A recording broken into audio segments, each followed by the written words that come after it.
اسم اعظم، یہ لفظ تقریباً ہر شخص جانتا ہے کہ جس کے پاس بھی اسم اعظم ہو وہ دنیا کا سب سے طاقتور انسان ہوتا ہے۔ اس کی ہر حاجت، اس کا ہر عمل اور اس کی ہر دعا فوراً قبول ہوتی ہے۔ حدیث میں بھی کئی جگہوں پر اسم اعظم کا ذکر کیا گیا ہے، جیسے جامع ترمذی کی ایک آیت ہے کہ آپ صلی اللہ علیہ وآلہ وسلم نے فرمایا تھا کہ قسم ہے اس رب کی کہ جس کے قبضے میں میری جان ہے، کہ جب بھی کسی نے اسم اعظم کے ذریعے اللہ تعالیٰ سے دعا کی ہے تو اللہ تعالیٰ نے وہ دعا ضرور قبول کی ہے، اور جب بھی کسی نے اسم اعظم کے ذریعے کوئی چیز مانگی ہے تو اللہ تعالیٰ نے اسے وہ چیز ضرور دی ہے۔ اور یہی سیم حدیث سنن نسائی، سلسلۃ الصحیحہ، مسند احمد، مشکات شریف، مستدرک الحاکم، سنن دارمی میں بھی ہے کہ اللہ تعالیٰ کا وہ نام جس کے ذریعے مانگی گئی کوئی بھی دعا رد نہیں ہوتی۔ قرآن کریم کی ایک سورہ النمل کی آیت نمبر 38 میں آتا ہے، سلیمان علیہ السلام نے فرمایا، اے درباریوں، تم میں سے کون ہے جو ملک سبا کا تخت اس کے یہاں پہنچنے سے پہلے میرے پاس لے آئے؟ اب قرآن مجید میں یہ واقعہ اس طرح ہے کہ سلیمان علیہ السلام کے حکم پر ایک عفریت کھڑا ہوا، کہنے لگا کہ اے سلیمان، میں اس قدر طاقتور ہوں کہ اس سے پہلے کہ آپ اپنی جگہ سے کھڑے ہوں میں وہ تخت آپ کے پاس لے آؤں گا۔ لیکن یہ بات سن کر دربار میں موجود ایک اور شخص بھی کھڑا ہوتا ہے اور کہتا ہے کہ اتنی دیر؟ میرے پاس وہ طاقت ہے کہ اس سے پہلے کہ سلیمان علیہ السلام آپ اپنی پلکیں جھپکائیں میں وہ تخت لے کر آپ کے سامنے حاضر ہو جاؤں گا۔ اور واقعی ایسا ہی ہوا، کیونکہ سورہ النمل کی اگلی آیت میں آتا ہے کہ سلیمان علیہ السلام نے وہ تخت اپنے پاس رکھا دیکھا تو کہا کہ یہ میرے رب کے فضل سے ہے، تاکہ مجھے آزمائے کہ میں شکر کرتا ہوں یا ناشکری، اور جو شکر کرے تو اپنے بھلے کو شکر کرے، اور جو ناشکری کرے تو میرا رب بے پرواہ ہے، سب خوبیوں والا۔ لیکن وہ شخص کون تھا کوئی نہیں جانتا۔ اس بارے میں زیادہ تو کسی کو نہیں پتا، لیکن حضرت ابن عباس رضی اللہ تعالیٰ عنہ اپنی تفسیر میں لکھتے ہیں کہ ان کا نام آصف ابن برخیہ تھا، اور ان کی طاقت کا راز بھی اسم اعظم ہی تھا۔ انہیں اسم اعظم ہی کا علم تھا کہ وہ تخت پلک جھپکتے ہی لے آئے تھے حضرت سلیمان علیہ السلام کے سامنے، اور اسی لیے حضرت سلیمان علیہ السلام نے کہا تھا کہ یہ میرے رب کا فضل ہے۔ سلسلۃ الصحیحہ میں آتا ہے کہ اسم اعظم قرآن مجید کی سورہ البقرہ، سورہ آل عمران اور سورہ طٰہٰ میں چھپا ہوا ہے۔ آپ صلی اللہ علیہ وآلہ وسلم نے فرمایا کہ مجھے تمہارے درمیان سب سے زیادہ خوف اس شخص سے آتا ہے جو قرآن کو سمجھنے کے بعد پھر اس سے پیچھے ہٹ جائے۔ قارون کا ذکر تو یقیناً آپ سب نے سن رکھا ہوگا، اور ایک جگہ آتا ہے کہ دراصل قارون نے بھی اتنی دولت اسم اعظم ہی کے ذریعے اکٹھی کی تھی کہ اچانک اس کے خزانوں میں اتنا اضافہ ہو گیا کہ سورہ القصص کی آیت نمبر 76 میں آتا ہے کہ اس کے خزانوں کی کنجیاں بھی کئی طاقتور لوگ مشکل سے اٹھا پاتے تھے۔ اس لیے تو اس کی قوم نے جب اس سے کہا کہ اے قارون، اتنا فخر نہ کر بلکہ اس دولت سے اپنی آخرت بھی سنوار، تو غور کریں کہ اس پر قارون نے کیا جواب دیا، جو سورہ القصص کی آیت نمبر 78 میں ہے کہ یہ سب کچھ تو مجھے ایک علم سے ملا ہے جو میرے پاس ہے۔ اسم اعظم کا ایک اور واقعہ ہے کہ اللہ تعالیٰ سورہ الاعراف کی آیت نمبر 175 اور 176 میں فرماتا ہے، اے محبوب، انہیں اس کا احوال سناؤ جسے ہم نے اپنی آیتیں دی تو وہ ان سے صاف نکل گیا، اور شیطان اس کے پیچھے لگا تو وہ گمراہوں میں ہو گیا، اور اگر ہم چاہتے تو ان نشانیوں کے ذریعے اسے بلند مرتبہ دیتے، لیکن وہ دنیا کی طرف مائل ہو کر اپنی خواہشات کے پیچھے پڑ گیا۔ اس شخص کے متعلق تفاسیر میں آتا ہے کہ اس کا نام بلعام بن باورہ تھا۔ حضرت عبداللہ بن عباس رضی اللہ تعالیٰ عنہ فرماتے ہیں کہ جب حضرت موسیٰ علیہ السلام نے جبارین سے جنگ کا ارادہ کیا اور سرزمین شام میں نزول فرمایا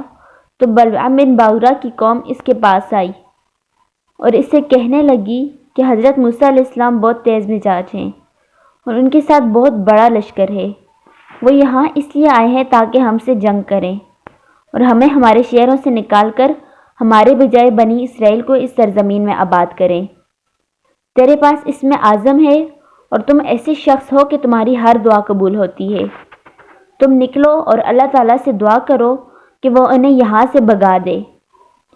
قوم کی بات سن کر بلعام نے کہا، افسوس ہے تم پر، حضرت موسیٰ علیہ السلام اللہ تعالیٰ کے نبی ہیں، ان کے ساتھ فرشتے اور ایماندار لوگ ہیں، اس لیے میں ان کے خلاف کیسے بدعا کر سکتا ہوں؟ مجھے اللہ تعالیٰ کی طرف سے جو علم ملا ہے اس کا تقاضا یہ ہے کہ اگر میں نے حضرت موسیٰ علیہ السلام کے خلاف ایسا کیا تو میری دنیا اور آخرت برباد ہو جائے گی۔ قوم نے جب گریہ زاری کے ساتھ مسلسل اصرار کیا تو بلعام نے کہا، اچھا میں پہلے اپنے رب کی مرضی معلوم کر لوں۔ بلعام کا یہی طریقہ تھا کہ جب بھی کوئی دعا کرتا تو پہلے مرضی الہی معلوم کر لیتا اور خواب میں اس کا جواب مل جاتا۔ چنانچہ اس مرتبہ اس کو یہ جواب ملا کہ حضرت موسیٰ علیہ السلام اور ان کے ساتھیوں کے خلاف دعا نہ کرنا۔ چنانچہ اس نے قوم سے کہہ دیا کہ میں نے اپنے رب کی اجازت چاہی تھی، میرے رب نے ان کے خلاف بدعا کرنے کی ممانعت فرما دی ہے۔ پھر اس کی قوم نے اسے ہدیے اور نذرانے دیے جنہیں اس نے قبول کر لیا۔ اس کے بعد قوم نے دوبارہ اس سے بدعا کرنے کی درخواست کی تو دوسری مرتبہ بلعام نے رب تبارک و تعالیٰ سے اجازت چاہی۔ اب کی بار اس کا کوئی جواب نہ ملا تو اس نے قوم سے کہہ دیا کہ مجھے اس مرتبہ کوئی جواب نہیں ملا۔ وہ لوگ کہنے لگے کہ اگر اللہ تعالیٰ کو منظور نہ ہوتا تو وہ پہلے کی طرح دوبارہ بھی صاف منع فرما دیتے۔ پھر قوم نے اور بھی زیادہ اصرار کیا حتیٰ کہ وہ ان کی باتوں میں آ گیا۔ چنانچہ بلعام بن باورا اپنی گدی پر سوار ہو کر ایک پہاڑ کی طرف روانہ ہوا۔ گدی نے اسے کئی مرتبہ گرایا اور وہ پھر سوار ہو جاتا، حتیٰ کہ اللہ عز و جل کے حکم سے گدی نے اس سے کلام کیا اور کہا، افسوس اے بلعام، کہاں جا رہے ہو؟ کیا تم دیکھ نہیں رہے کہ فرشتے مجھے جانے سے روک رہے ہیں؟ شرم کرو، کیا تم اللہ تعالیٰ کے نبی اور فرشتوں کے خلاف بدعا کرنے جا رہے ہو؟ بلعام پھر بھی باز نہ آیا اور آخر کار وہ بدعا کرنے کے لیے اپنی قوم کے ساتھ پہاڑ پر چڑھا۔ اب بلعام جو بھی بدعا کرتا اللہ تعالیٰ اس کی زبان کو اس کی قوم کی طرف پھیر دیتا اور اپنی قوم کے لیے جو دعائیں خیر کرتا تھا تو بجائے قوم کے بنی اسرائیل کا نام اس کی زبان پر آتا تھا۔ یہ دیکھ کر اس کی قوم نے کہا، اے بلعام تو یہ کیا کر رہا ہے؟ بنی اسرائیل کے لیے دعا اور ہمارے لیے بدعا کیوں کر رہا ہے؟ بلعام نے کہا، یہ میرے اختیار کی بات نہیں ہے، میری زبان میرے قبضے میں نہیں ہے، اللہ تعالیٰ کی قدرت مجھ پر غالب آ گئی ہے۔ اتنا کہنے کے بعد اس کی زبان نکل کر اس کے سینے سے پر لٹک گئی۔ اس نے اپنی قوم سے کہا، میری تو دنیا و آخرت دونوں برباد ہو گئیں۔ اور اسی بارے میں اللہ تعالیٰ آیت میں فرماتا ہے کہ اے محبوب انہیں اس کا احوال سناؤ، جیسے ہم نے اپنی آیتیں دی تو وہ ان سے صاف نکل گیا، تو شیطان اس کے پیچھے لگا تو وہ گمراہوں میں ہو گیا، اور ہم چاہتے تو آیتوں کے سبب اسے اٹھا لیتے مگر وہ تو زمین پکڑ گیا اور اپنی خواہش کا تابع ہوا، تو اس کا حال اس کتے کی طرح ہے، تو اس پہ حملہ کرے تو زبان نکالے اور چھوڑ دے تو زبان نکالے۔ یہ حال ہے ان کا جنہوں نے ہماری آیتیں جھٹلائی، تو تم نصیحت سناؤ کہ وہ دھیان کریں۔ اس میں اعظم کا ایک واقعہ ایسا بھی ہے جو یقیناً آپ کو بہت پسند آئے گا، اور یہ واقعہ سنانے والے بذات خود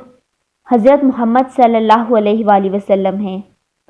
اور اس واقعے کے متعلق قرآن مجید میں اس طرح آتا ہے کہ اور قسم ہے حاضر ہونے والے اور حاضر کیے گئے کی کہ خندقوں والے ہلاک کیے گئے، اور وہ ایک آگ تھی بڑے ایندھن والی کہ جب وہ لوگ اس کے آس پاس بیٹھے تھے اور ایمان والوں کے ساتھ جو کر رہے تھے اسے اپنے سامنے دیکھ رہے تھے۔ یہ واقعہ جامع ترمذی میں بھی ہے اور صحیح المسلم میں بھی۔ آپ صلی اللہ علیہ وآلہ وسلم صحابہ کرام رضی اللہ تعالیٰ عنہ کو یہ واقعہ سناتے ہوئے کہتے ہیں کہ کسی زمانے میں ایک بادشاہ رہا کرتا تھا کہ جس کے پاس ایک جادوگر تھا، اور جب جادوگر بوڑھا ہونے لگا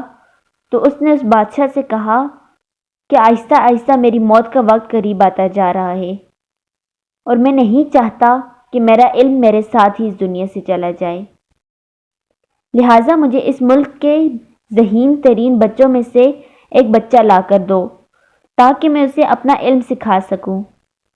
بادشاہ نے اس کی بات قبول کر لی اور اپنی سلطنت کے ذہین ترین بچوں میں سے ایک بچہ اسے لا کر دے دیا۔ وہ بچہ روزانہ اس جادوگر سے اس کا علم سیکھنے جاتا، لیکن راستے میں اسے ایک راہب یعنی اللہ والے کا گھر پڑتا تھا۔ اب جب بھی وہ بچہ اس گھر کے سامنے سے گزرتا تو اس کے کانوں میں اللہ تعالیٰ کے کلام کی آواز بھی پڑتی، اور وہ آواز اسے بہت اچھی لگتی۔ یوں آہستہ آہستہ وہ اللہ تعالیٰ کی طرف مائل ہونے لگا، اور ایک عجیب صورتحال پیدا ہو گئی کہ ایک طرف تو وہ اپنے زمانے کا شدید ترین جادو سیکھنے لگا تھا، اور دوسری طرف وہ رب ذوالجلال کا بابرکت کلام۔ اب بچے کا جو وقت راہب کے پاس گزرتا تو اس نے یہ بات نوٹس کی کہ وہ راہب اللہ تعالیٰ کا ایک ایسا نام جانتا ہے کہ جو انتہائی طاقتور ہے، اس کے ذریعے جو بھی دعا مانگی جائے وہ قبول ہوتی ہے، ایسا نام کہ جس کے ذریعے ہر چیز کے اوپر غلبہ پایا جا سکتا ہے، یعنی کہ اسم اعظم۔ بچے نے اس راہب سے کہا کہ مجھے بھی اسم اعظم سکھاؤ، جس پر راہب نے صاف انکار کر دیا، لیکن وہ بچہ بہت ذہین تھا، لہٰذا اس نے فیصلہ کیا کہ کچھ بھی ہو جائے وہ اسم اعظم جان کر ہی رہے گا۔ اب اس نے یہ طریقہ نکالا کہ جن جن ناموں کے بارے میں اسے شک تھا کہ وہ اسم اعظم ہو سکتے ہیں، اس نے انہیں تیروں کے اوپر لکھا، اور ایک ایک کر کے وہ تیر آگ کے اندر پھینکنے لگا، اور جس تیر پر اسم اعظم لکھا ہوا تھا وہ تیر آگ میں گرتے ہی اچانک اچھل کر واپس آ گیا، اور اس طرح اس بچے کو پتہ چل گیا کہ اسم اعظم کون سا ہے۔ خیر اس کی تعلیم ہوتی چلی گئی، یہاں تک کہ پھر وہ بچہ جوان ہو کر لڑکا بن گیا۔ لیکن ایک دن کیا دیکھتا ہے کہ شہر میں ایک عجیب سا خوفناک جانور نکل آیا ہے۔ یہ جانور شہر سے باہر جانے والے راستے پر کھڑا ہے، اور اس کے ڈر کے مارے کوئی بھی شخص وہاں سے گزر نہیں پا رہا۔ تو اس لڑکے نے سوچا کہ آج اسم اعظم کی طاقت جاننے کا موقع ہے، لہٰذا اس نے چھوٹا سا پتھر اٹھایا اور اسم اعظم پڑھ کر دل میں دعا کی کہ اے اللہ، اگر تیرے نزدیک راہب کا دین جادوگر کے جادو سے زیادہ طاقتور ہے تو اس معمولی سے پتھر سے بھی اس خوفناک جانور کو موت دے دے۔ اور حالانکہ وہ پتھر اس نے بہت آہستگی سے مارا تھا، لیکن پھر بھی ایک طاقت تھی کہ جس سے وہ جانور اسی پل ہلاک ہو گیا۔ اب جن لوگوں نے یہ واقعہ ہوتے دیکھا تو انہوں نے سوچا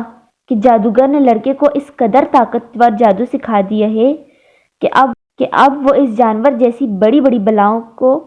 قابو کر سکتا ہے۔ چنانچہ اس کے پاس لوگوں کا ہجوم جمع ہونے لگ گیا، لوگ اس سے اپنے مسائل حل کروانے آنے لگے، اور انہی لوگوں میں سے ایک شخص تھا اس بادشاہ کا وزیر کہ جس نے اس لڑکے کو جادو سیکھنے بھیجا تھا۔ اب وزیر کا مسئلہ یہ تھا کہ وہ مکمل طور پر اندھا ہو گیا تھا، لہٰذا اس نے اس لڑکے کے سامنے بہت بڑے اور مہنگے تحائف پیش کیے اور کہا کہ اگر تم مجھے میری نظر واپس کر دو تو یہ سب کچھ تمہارا ہو سکتا ہے۔ اس لڑکے نے جواب دیا کہ شفا میں نہیں بلکہ میرا رب دیتا ہے، اور پھر اس نے اسم اعظم پڑھ کر دعا کی، اور اسم اعظم کی برکت سے اس وزیر کی آنکھیں ٹھیک ہو گئیں۔ جب وزیر بادشاہ کے پاس واپس گیا تو بادشاہ نے اس سے کہا کہ تمہاری آنکھیں کیسے ٹھیک ہوئی؟ تو وزیر نے تمام واقعہ اس کے سامنے رکھا، تو بادشاہ نے اس لڑکے کے فن اور جادو کی تعریف کی اور کہا کہ تم نے جادوگر سے بہت ہی بہترین علم سیکھا ہے، یہاں تک کہ آج تم اندھوں اور بیماروں کو شفا دینے لگ گئے۔ مگر اس لڑکے نے کہا کہ نہیں، شفا تو صرف میرا رب دیتا ہے، میں تو صرف اس سے دعا کرتا ہوں اس لڑکے کی یہ بات بادشاہ کو پسند نہیں آئی اور اس نے اپنے سپاہیوں کو حکم دیا کہ اسے لے جاؤ اور پہاڑ سے نیچے پھینک دو۔ جب وہ لوگ اسے لے کے پہاڑ کے اوپر گئے تو اس نے اسم اعظم کے سہارے دعا کی، یہاں تک کہ وہ پہاڑ ایک زلزلے کی طرح کانپنے لگ گیا اور تمام لوگ اس سے نیچے گر گئے سوائے اس لڑکے کے۔ وہ نیچے اتر کر آیا مگر بادشاہ کے سپاہیوں نے ایک بار پھر سے اسے گرفتار کر لیا اور بادشاہ کے سامنے پیش کیا۔ بادشاہ نے اسے زندہ دیکھا تو حیران رہ گیا، لیکن پھر خود پر قابو پاتے ہوئے کہنے لگا کہ اسے سمندر کی گہرائیوں میں پھینک دو۔ وہ لوگ اس لڑکے کو کشتی میں لے کر گہرے سمندر کی طرف چل دیے تاکہ اسے سمندر میں پھینک دیں، لیکن ایک بار پھر اس لڑکے نے اسم اعظم کے ذریعے دعا کی اور ایک بڑی سی لہر اٹھی اور کشتی میں موجود تمام لوگ سوائے اس لڑکے کے سمندر میں بہہ گئے اور وہ لڑکا ایک بار پھر بچ گیا۔ وہ کشتی چلا کر واپس آیا لیکن سپاہیوں نے اسے دیکھ لیا اور اسے پھر سے گرفتار کر لیا۔ اس بار جب انہوں نے اسے بادشاہ کے سامنے پیش کیا تو وہ لڑکا پھر بول اٹھا